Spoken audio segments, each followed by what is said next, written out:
Assalamualaikum warahmatullahi wabarakatuh.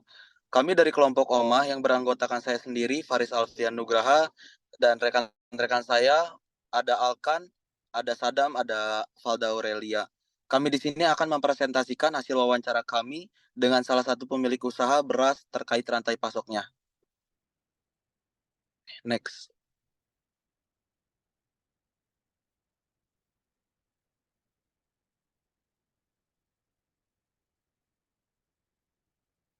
Yang pertama ada profil usaha, lokasi usaha ada di Sicincin, Pekan Selatan, Payakumbuh, Sumatera Barat. Lama usia 30 tahun, jenis beras, anak daro, dan pandan wangi.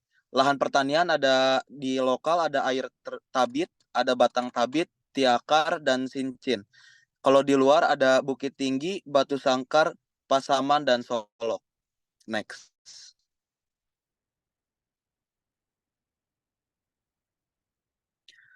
Selanjutnya ada pihak dalam rantai pasok, ada upstream, petani yang berada di sawah, midstream, ada petani yang berada di pinggir lingan padi, ada downstream, ada pemasok padi lokal dan luar daerah. Next. Selanjutnya ada seberapa aman pasok beras untuk kedepannya. Untuk kedepannya pasok beras pada perusahaan dapat dianggap cukup aman dikarenakan musim panen jadi yang tidak serentak dan mereka memiliki cukup pasok di gudang. Next.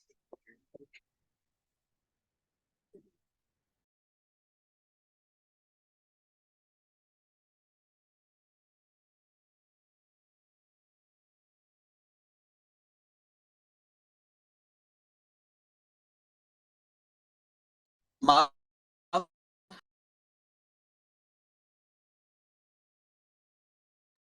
Di sini ada dua faktor. Yang pertama faktor pendorong.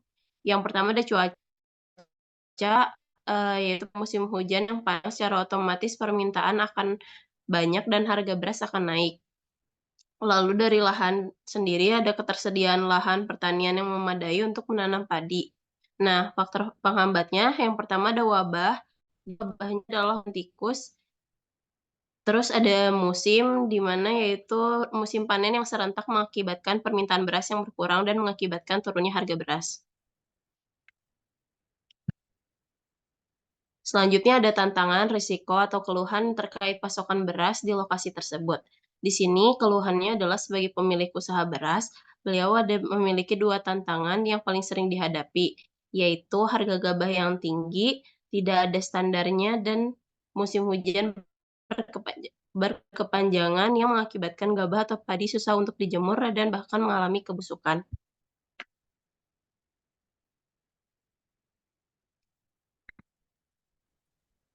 Next untuk biaya rantai pasok dan surplus rantai pasoknya untuk harga paling di sini untuk biayanya itu ada di harga beras, yaitu di harga berasnya ada di per kilonya ada di 14.000 per kilo mengikuti harga standar beras pada umumnya. Dan untuk biaya yang bisa dihemat dalam rantai pasok untuk menurunkan harga yaitu biaya transportasi dan biaya gabah atau mencari pemasok yang memiliki harga paling rendah. Next.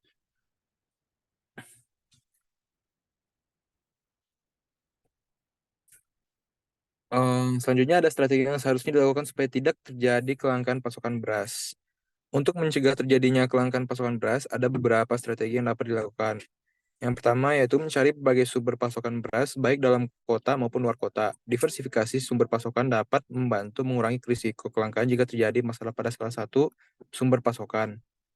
Selanjutnya yang kedua ya ada mempertahankan stok cadangan pangan yang cukup sebagai langkah darurat jika terjadi kelangkaan mendadak. Stok cadangan ini harus dikelola dengan hati-hati untuk memastikan kesegaran dan kualitas beras. Nah,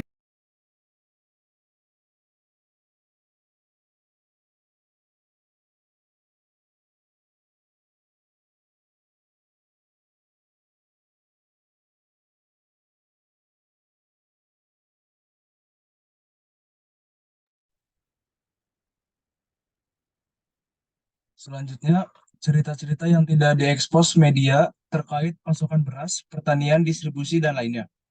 Sebagai pemilik usaha sendiri, salah satu tantangan yang sering dihadapi adalah keberadaan sindikat atau kelompok yang menjual beras murah yang sering memanipulasi dengan cara diolah kembali atau dicampur dengan gabah.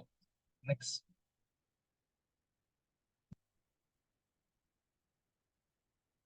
Selanjutnya, isu lingkungan yang berkaitan dengan pertanian beras. Isu yang pertama ada irigasi. Produksi beras memerlukan jumlah air yang signifikan, terutama melalui irigasi. Penggunaan air yang tidak berkelanjutan dapat menyebabkan penurunan tingkat air tanah dan dampak negatif pada ekosistem sungai dan danau. Isu yang kedua ada polusi air. Penggunaan pestisida dan pupuk kimia di lahan pertanian beras dapat mencemari air, tanah, dan permukaan, mengancam kualitas air dan kehidupan akuatik. Isu yang ketiga ada polusi lingkungan. Penggunaan pestisida yang berlebihan dapat mencemari tanah dan air, merusak organisme non-target, dan menciptakan resistensi hama. Pengguna pupuk kimia yang tidak terkendali dapat merusak ekosistem perairan. Isu lingkungan yang terakhir ada degradasi tanah. Penggunaan pupuk kimia berlebihan dapat menyebabkan penurunan kesuburan tanah dan degradasi lahan pertanian. Next. Sekian presentasi dari kelompok kami. Mohon maaf bila ada kesalahan. Wassalamualaikum warahmatullahi wabarakatuh.